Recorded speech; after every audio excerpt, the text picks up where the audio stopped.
Coltfidence. Colt McCorders. Colt freaking McCoy, baby. Bang!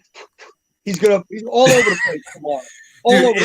If he does first of all, if they win almost in any fashion, and he does anything to even help them win, the guns, the Texas Colt shootout type of things will be amazing.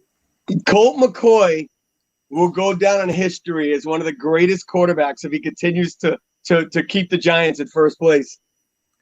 Well, I'm less worried about us losing first place because of our opponent's schedules. No one's gonna win. No one's gonna win tomorrow but the Giants. No one. Yeah. No one. Yeah. Nobody in the whole league. Yeah.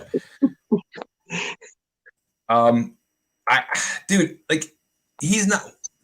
We're very shorthanded. I mean, we've been shorthanded already, but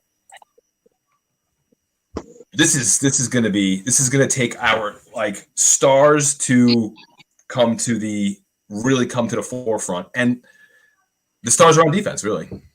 You know what I want to do tomorrow? You know what I want to do? After the Giants go up by 21 in the fourth, I want to sit back in my chair. I want to put my feet up. Oh. Yeah. I just want to be first place for another week. It's going to be, honestly, look, the Giants can hang with them. They didn't show me anything versus the Eagles. I mean, Metcalf is a monster. I mean, just a straight monster. And look, I think Russell Wilson is not a good quarterback. I think he's great. I really do. I think he's great. But I think Metcalf makes him that much better now. Yeah, he's leading the NFL in yardage. Yeah, I think it's kind of hard because I really do believe that Russell Wilson is a great quarterback. But it just goes to show you when you put weapons on a team, now you understand how upset Giants fans were by not surrounding Eli with more weapons. I'm not, don't get me started here. I don't want to go on that tangent, but I just, having weapons means a ton. And Russell Wilson always had that wide receiver that is just going to have this unbelievable game. He has wide receivers out the ears. Yeah, he's always had a great, when they were winning, they had great defenses too. Defense, line. Seattle's good. They're a good organization.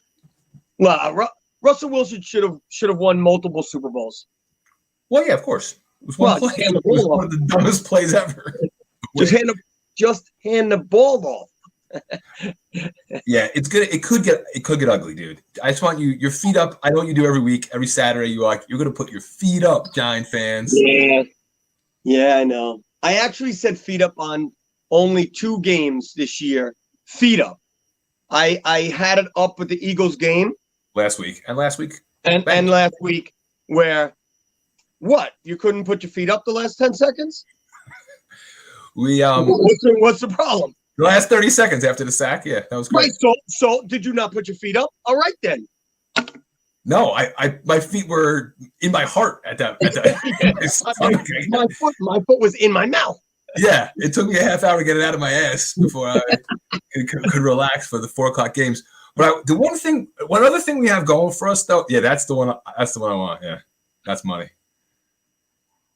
The one thing I think we have going for us, maybe as fans, maybe as a Colt, maybe for Colt McCoy, is the underdog spot, 10-point dogs. In Seattle, it's almost like a nothing to lose, considering that we're gonna probably even know. Does everyone play? No, Washington Pittsburgh plays Monday night. Dude, who are the Seattle Seahawks playing tomorrow? Listen, they're playing. Who are the Seattle Seahawks playing? The NFC East division leaders. Is that what you want to say? Thank you for saying that, but answer my question. Who are they playing? Who are they playing? The Giants, correct? Yes. The Giants are always underdogs, bro. They weren't last week. They weren't last week, and my heart was in my throat. Last week, in 19, that was the last freaking time. Stop it already. The Giants always play underdog roles. You know that. They do. But this season in a microscope, and especially from our side now, like the last couple of weeks, we won 3 games in a row. We're expecting W's. We were expecting to beat the Eagles. We were expecting to beat the Bengals. Like I agree on both fronts. We saw the path that we needed to take and that we could realistically have taken, and we did it to get to 4-7. This game it takes on a whole different animal with no Colt McCoy. We just got to dominate. We just got to dominate the defensive side of the ball. The defense has to dominate, and then anything's possible. You saw what the Eagles D did. They actually they played them pretty tight. I think the Giants have a better D. I think they do too. You can't leave them out there too long though. People were, complaining about the lack of time that McKinney got last week. Good luck trying to crack that. Good luck trying to crack that 11 right now. Right. There you go. Why should he? Yeah. They're playing really well. They're playing cohesive football, and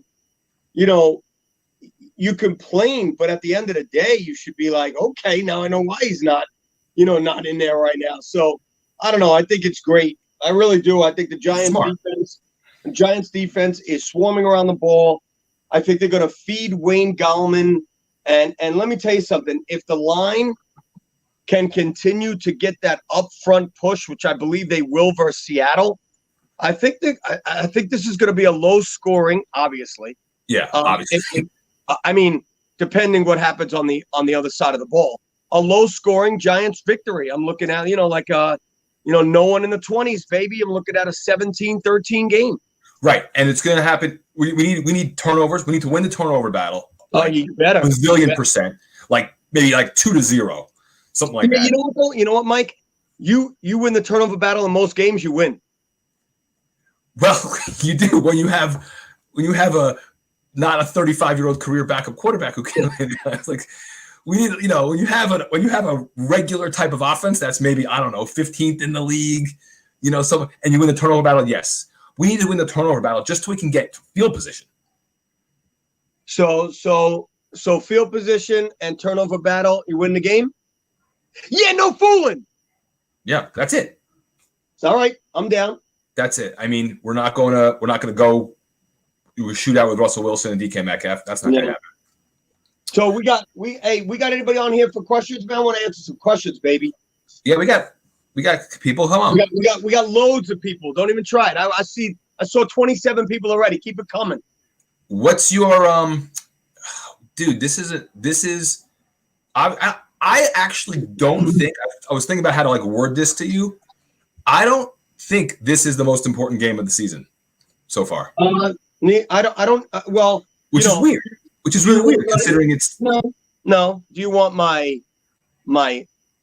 regular answer? My regular answer would be, of course, it is. It's the next game on your schedule. That's. Exactly. That would be somebody that's giving you the passive-aggressive answer, trying to just bait you into whatever. It's the next game on the schedule. You better be thinking about tomorrow and not past tomorrow. With that said, I'm not disagreeing with you. Right. I think the Eagles game was the most important game of this season so far. No, you can't. No. Hold on. You can't say that. Bengals? You can't say a past game was your most important on your schedule. So far. I mean, the most important game so far. No, then I'd say tomorrow is your most important game to stay in first place. But that's what I'm saying. I don't think necessarily that is, considering all the circumstances. You can't knock a team when you don't have your starting quarterback. You can't. Then see, now you're making excuses as a Giant fan, and I want to do the same thing. Oh, yes. You know what? Tomorrow's not the most important game because we don't have all of our horses, and don't worry if we lose. We'll look forward to the next week. Nah, BS. We need to win tomorrow with even Golden Tate taking over at quarterback, which, by the way, he's the emergency quarterback. I know that. So, yeah. So, I hear what you're saying. I'm just playing devil's advocate. I would like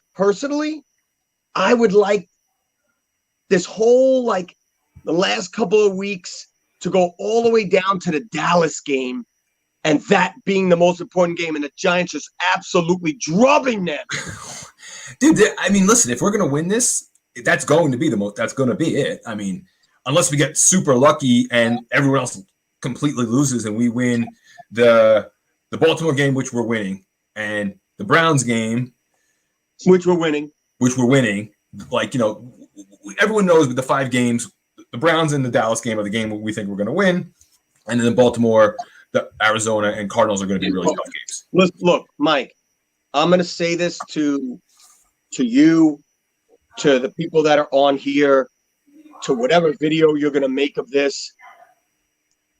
The Giants may never lose again. Dude, damn, man, fucking Daniel Jones hamstring. Because you know what? You wouldn't be saying that like this if he was playing 100%. You'd be saying that for real. You wouldn't be saying that joking. No, yeah. You know what? You're right. If he was playing, I'd be. It's so funny. You know, Daniel Jones sucks. Daniel Jones sucks. Daniel Jones sucks. God damn it, we can't win without Daniel Jones. Giant fans are bipolar. They really are. And yeah, I love every fan base is like that. And I love each and every one of them. Everybody is entitled to their opinions, whether you love them or you hate them. Daniel Jones we're talking about, whether you love him or you hate him, whether you know, he is the quarterback. I personally believe he is a franchise quarterback. I've been saying it. You know, if you were a Daniel Jones hater when he got drafted, now remember, I wanted Daniel Jones. I certainly didn't want him at 6. I thought that was a very bold move. I didn't want Haskins, that's for sure. Thank God he's a cheeseburger away from Jamarcus Russell. But I think it was a home run now. People still are, don't like him. People still think he's a turnover machine. However, 3 straight games, no turnovers, and those guys have definitely died down a little bit on social media. And W's. Listen, one of the best things that could happen for us, the Daniel Jones, camp, the lovers, the guys who think he's against the naysayers, could possibly be this point in this season where he goes down, he doesn't play. Was it the whole second half or most of the second half? When Colt McCoy got in there, you're like, holy crap, I'm watching a high school quarterback compared to the last guy. Colt McCoy. It was night and day, dude. So you're like, you see now what Daniel Jones is? Yeah. You watch on Sunday what happens, and then you're like, oh, thank you. Come back on the Arizona game. Let me ask you a question. That's going to calm down a lot of people. Let me ask you a question. In what team in the NFL is there not that discrepancy between your starter and your backup? You mean, yeah, I know, like right now, I mean, there definitely is some. There's always a season where like some guy comes in, like the Bears when Nick Foles came in for Trubisky. That's a great example. That is a super example. Other than the Bears, no, you nailed it. The Bears. You're right. I think 6, half a dozen the other. I don't think you can say that for another group of quarterbacks in the NFL. Maybe another team, and we're just not thinking about it. The Jaguars. Yeah, well, they're bad, and the teams that I'm thinking about are bad teams, so they're not. Yeah, I just find it very interesting that the NFC East has I think Donald's is a lot better. That the NFC East has all backup quarterbacks in it, and the Giants have a backup. Because Tanny's making the trip, by the way. Yeah, I mean. And Daniel Jones is going too. You think he's dressed? I hope he's dressed. I don't know. I hope he's dressed. I don't know. I think him dressed is more. You think him dressed is more or less motivation for the team? Doesn't mean anything. It's whether you turn around as a coach, and because the doctors have already told you that, hey, in a pinch, one of those in your ear. Of course. And you turn around and you're like, F it, grab your helmet, which I already tweeted out. I think he should sit. I don't want him playing. I don't care. I want him. We're in I know it sounds crazy, but the Giants are in a playoff push. So sit him and he'll be back roaring to go the following week. Is that a comb you have? Was that a comb? Was that a comb you just put down? Were you just combing your hair? Oh, I had a comb going. It's a brush. Oh, I went like this. Okay. Yes. During our interview, hey, Giants are never going to win again, baby. Lose. The Giants are never going to lose again. Hey, yo. What? Cut that out. I just said win again. That's not good. I just killed myself. 2.5 minutes left in the game, down by a score or less, and here we go. It say it's 14-10. Yep. We're down. We have 10. Yep. The only reason we have that 7 on the board or the 10 is we have a field goal, and then we got 7 because a turnover put us on a good field position, and we got a touchdown some point in the game. The offense has done very little. Daniel Jones is there on the sideline, dressed. What are you yelling at the TV with 2.5 minutes left? Don't put him in. Don't put him in? No way, man. Look, he's a Mike. Take yourself back to backyard football. Take yourself back to playing Pop Warner. Take yourself back to high school, college, whenever you played. Madden for me, mostly. Take yourself back to Madden. Like, when you get a chance to play, you're going all out. There's no such thing as not. No, you're right. Look, I'm going to tell you a story. I'm at the game. I am front row, which is 8th row because of the advertising. I watch Daniel Jones on the sideline. I'm locked into him. Okay? Well, I'm not even watching the game. When is this? After you got hurt? Yeah. He comes over. I see them. I thought it was his knee. Start freaking out. I watched him pull up the tent. I know he's going in. I think I tweeted it out. He goes into the tent. Now I could kind of see in there. There's like a breathable strip, this big that I'm like this. All I can see is like his helmet and his shoulder pads. Okay. And I'm watching what's going on. No, I can't see anything going on. They're not looking at anything that I could see. And he comes out. The game is going on. Colt McCoy is going on. And Daniel Jones comes out, grabs his helmet. I think his helmet's already on. And he starts running and back of the bench. And he's throwing the ball and he's running again. And he's doing this and he's doing this. And he's talking to the coaches and the doctors. And I'm watching Colt McCoy stand there. They're ready to start, I believe, the fourth quarter, whatever it was, TV timeout, whatever it was. And I tweet, Daniel Jones is coming in right after this handoff. You did? Well, the Giants beat me to it. Daniel Jones already went in. Colt McCoy comes out. And that's when Daniel Jones, of course, tried to either step. It's a lot different when you're on the sideline doing your thingy, running up and down, than it is game situation. Whether it's basketball, baseball, soccer, football, it's totally different. So going back to your question, the guy's on the sideline, he's got a helmet, there's a minute left to go, 2 minutes left. Daniel Jones, you're going to wreck. It's such a catch-22. He could lead him to victory, and it's unbelievable. Willis Reed, blah, blah, blah. Or you hurt him now for 2 more weeks.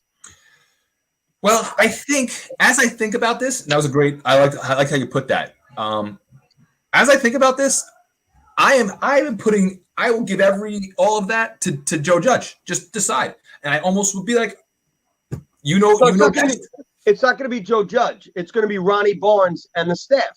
If I'm the head coach, and you're coming at me, and I'm like, can he play or can he play? And the doctor turns around to me and says, he can play. But they have more conversations than just that. They have no more conversations than that. They have no more conversations than that during the damn game. Okay, but is he good? As a coach, that's all you want to hear. Is he good or is he not good? Well, let's see. If your call plays to the right, he might be good. But if your call plays to – dude, is he good or not? Is that going to be the reason he dresses then? So yeah, and I'll tell you right now, if he dresses, then the doctors told Joe Judge that he's okay. Yeah. And even if Daniel Jones doesn't start, then you might get your wish in the fourth quarter. So that's going to say a lot just then if he dresses. So we'll know. I 100% agree. So we'll know by 1 o'clock or 2 o'clock on Sunday.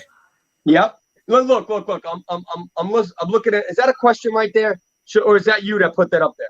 Yeah, I put that up. It's like the topic. It's like the topic. Yeah. So Daniel Jones play at 75%. The bottom line is no. He should wait till he's 100. This isn't a must win. Right. It's not. Which is why I'm saying it's not as important. I thought the Eagle game 2 weeks ago and then the Bengal game, those were must-win games. And this one, I don't feel that way. Every game is a must-win. You know, maybe not game 1, game 2, game 3. Then after that, all of a sudden, the Giants are falling and falling and falling. They become must-wins. They've run all the way. If you saw my Instagram post with the Christmas music, the Giants are going all the way. Oh, maybe it was yours. Anyway, when you go all the way up to the top, you can afford to mess up one or two. Although then you're putting yourself in a must-win situation. How amazing is it? No, this never happens because maybe it does a little bit, but I think I can recall like Tomlin and Roethlisberger when they were like very young. You know, Roethlisberger I think was a rookie, and they went pretty. They might have went to the Super Bowl that year. Anyway, it's very rare for like rookie head coaches and second year QBs or whatever to have any success, win divisions. Like it just doesn't happen. The circumstances that we've been gifted are at 4-7. So like this is a rookie head coach losing your starting running back, rebuild, all that stuff. We should be 4-7 makes sense for that kind of team. But to be in first place and to be gifted this chance to grow up quicker with December football and powerful decision making and your team now experiencing, like when they say like rookies aren't rookies when you get to the playoffs. You know, they're not rookies anymore. They've gone through a season. You got that experience. This is such a great thing for the Giants as a growing. For growing pains, as a growing thing, as a learning curve, for Judge to have real pressures of December football, of meaningful football, and just know how to deal with all of these adversities without in the back of your mind. You can't help it. You're 4-7 and you're 5 games out of the division in December to not feel the same way and not have the same things. Yeah. Really, dude, the best. Speaking of not being on full cylinders. You tweeted the Saquon's quote. It's from the other day. It was not a doubt in my mind, right? Not doubt in my mind. And you wrote SB for Saquon Barkley, but people thought you meant Super Bowl. Did you see that comments? Yeah. Like, we're going to Super Bowl too. Yeah.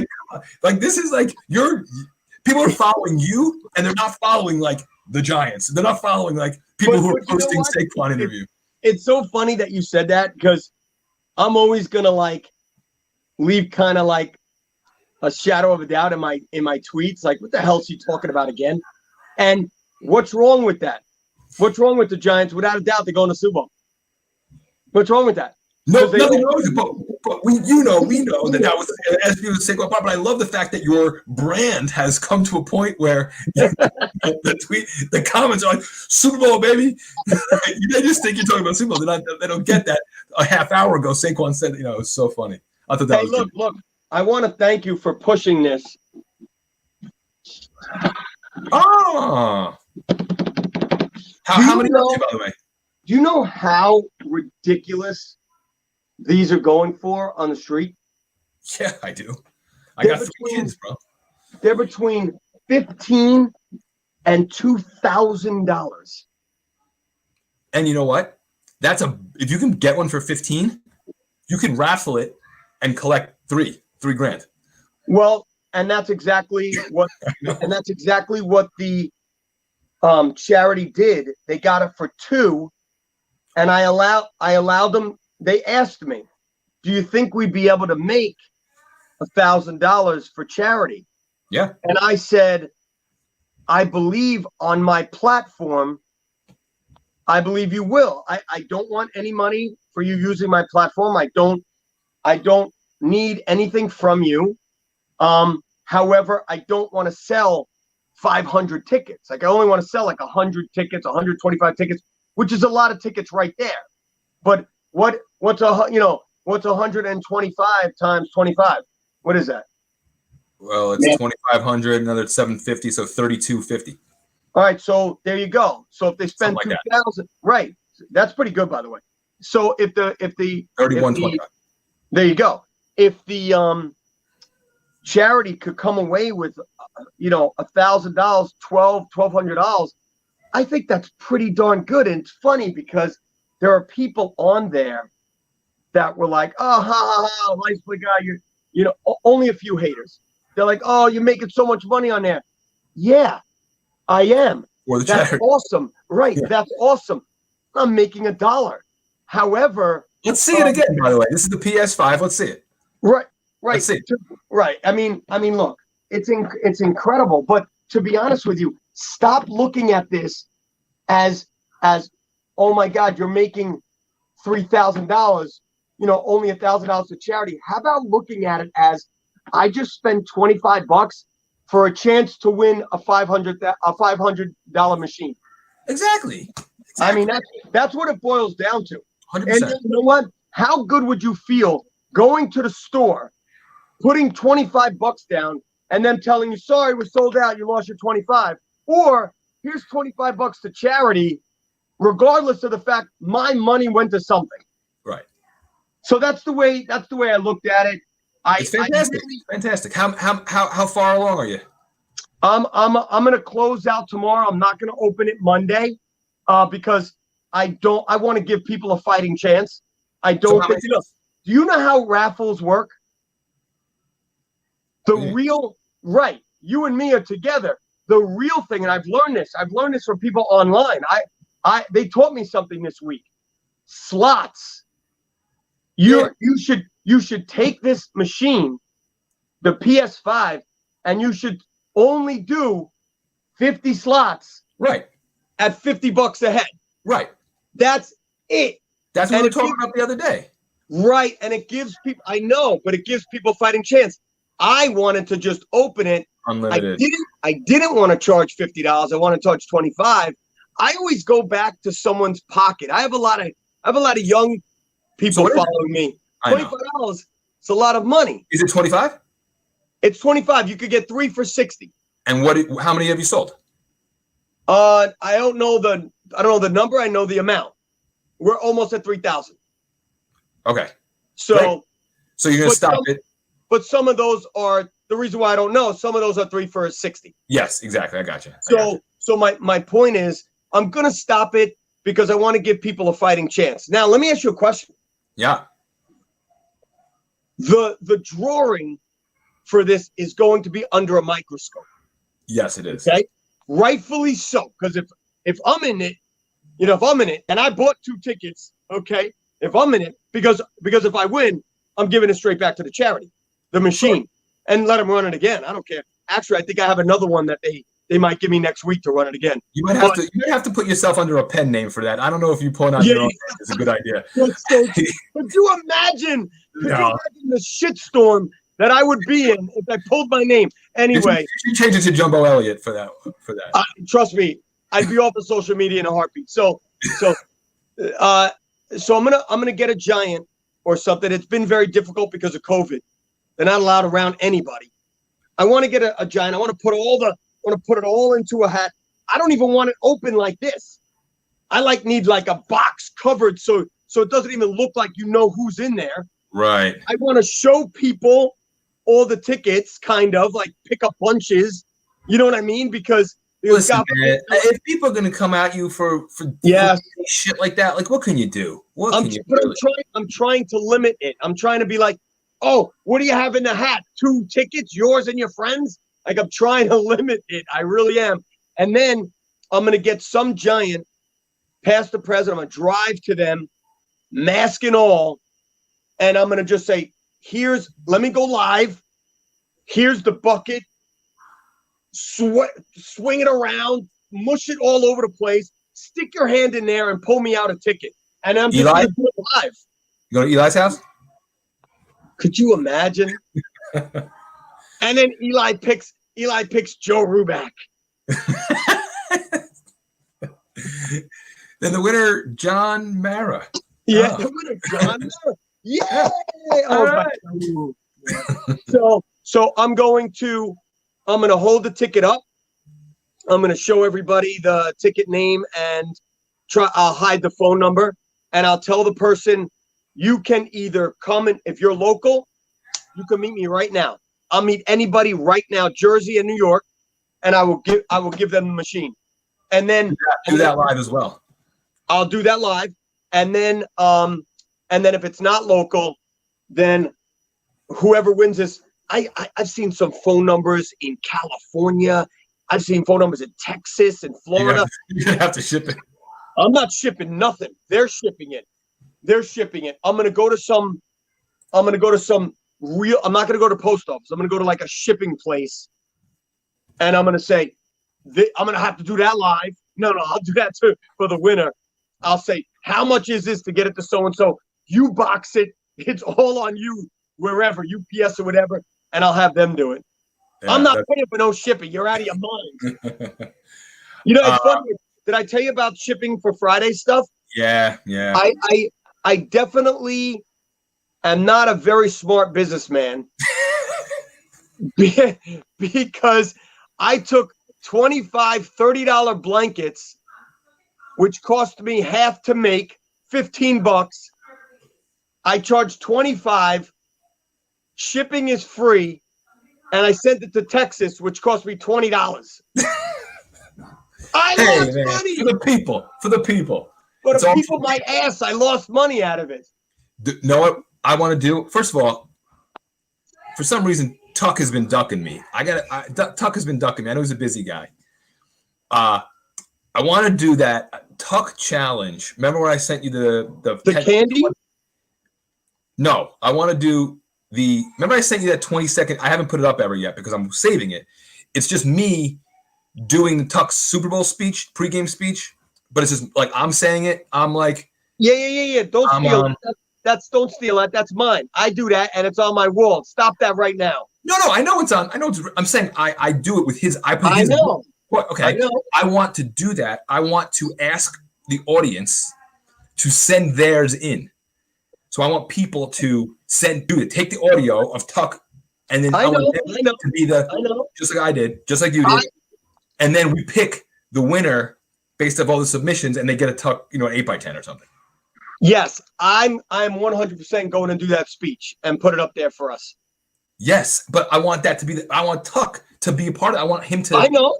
Yeah. I'm with you 100%. I want Tuck in the middle of this screen as a guest. Explain we're going to do the Tuck challenge. Whatever, that's it. Just explain it to him. And you know what? What we'll do is I'll say, Tuck, the winner gets an inscribed autograph picture from you. Hey, can I show you this? Look at this. Or we can just do one of those. I have a zillion Tuck things. I know, but not. Where's the Tuck picture? Oh. Maybe we could give them. Who won it today? Huh? That's just a great speech. Ooh. How about this signed picture? Nice. No. Not that one. Not that one. How about this Tuck picture? Oh, that's a good one. No. How about the this big one? Picture? Who is that? Portis? Nice. Yeah. No. How about this Tuck picture? That's pretty cool. I want one against either the one with Brady or the one, the one I love, the other one with the. I'm sure it's coming up next. I just won the Super Bowl picture. Oh damn! No, that's cool though. I've never seen that one. That's good. That's the best autograph so far. That's the best looking autograph.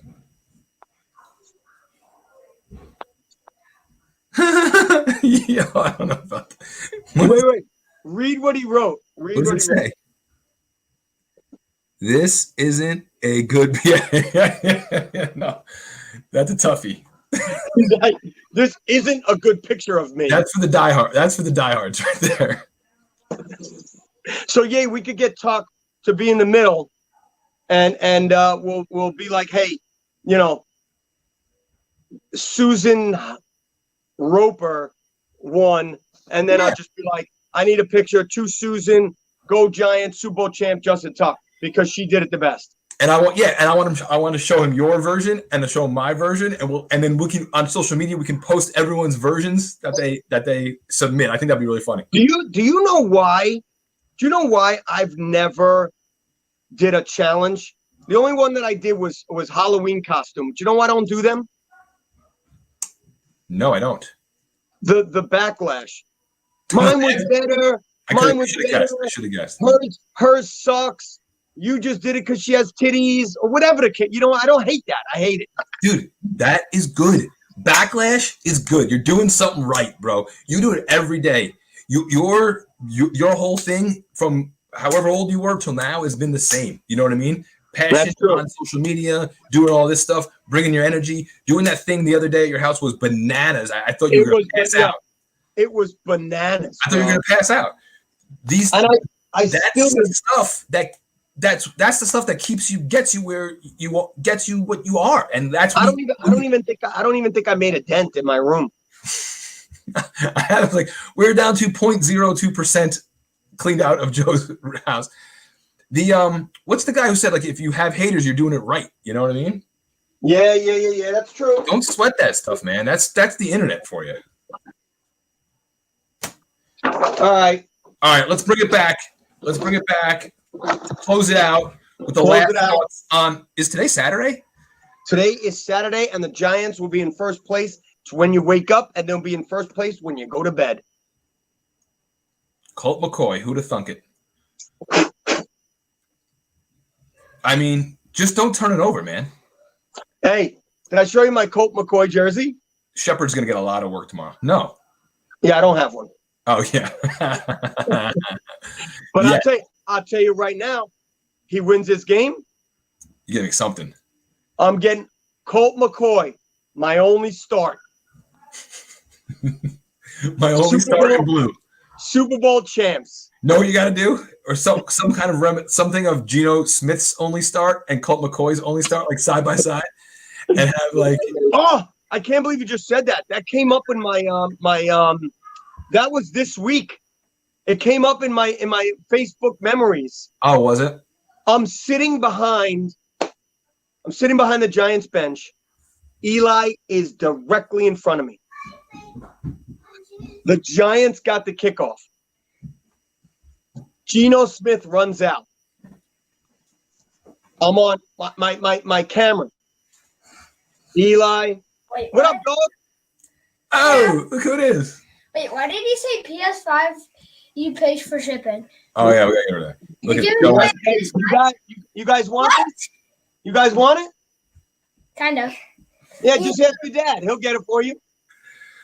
Want to enter the raffle? Yes. All right, we'll enter the raffle. Under a pseudonym. What's going to be our name? Singapore. We're going to be under a pseudonym. All right, no doubt. A pseudonym. Let me finish my story. Tracy Morgan. That's what we're going to put us in. No, put it under Geno Smith. Oh, there you go. Geno Smith. All right, just to watch. Well, now you blew my story. Now I don't want to tell it. Wait, come on, we got an audience here. That's the story. This is the most viewers we've got so far tonight. And then Geno went in, and Eli looked sad. That's it. What? The day Eli got benched basically for Geno Smith 2 years ago. Did he say he looked sad? He was on the sideline. He definitely didn't look happy. He wanted to be out there. The coaches benched him, which thought was a better, Geno Smith gave him a better chance to win. It was very upsetting. And as soon as Eli Manning, as soon as Geno Smith handed the ball off, that was it. Like his streak was over, and it was actually let the sail out of every Giant fan that attended, every Giant fan that was home, every Giant fan that was watching it on TV, and Eli Manning himself. And I was there to see it, and it was terrible. Joe's been to every game for the last 20 years, and every one of Eli's snaps, every time Eli snapped the ball, Joe has seen it live. And that's a ridiculous stat. I love it. And what I'm going to say is that with that period of time, no matter who you follow, besides maybe the Patriots, there's ups and there's downs. And what's crazy? And that was definitely a very low point in a lot of Giant fans' fandom. for really no good reason. The second thing I wanted to say was that we had a title of our podcast. I think it was week 4 or 5. So basically when we were either 0-4 or 0-5. And the title of the podcast was called, "Is this the lowest point in Giants history?" Because it literally was like, where are we? Like, this is a bad team doing bad things, losing bad games, and we're nowhere better than we were 2 or 3 years ago with way less talent. And now we're in first place.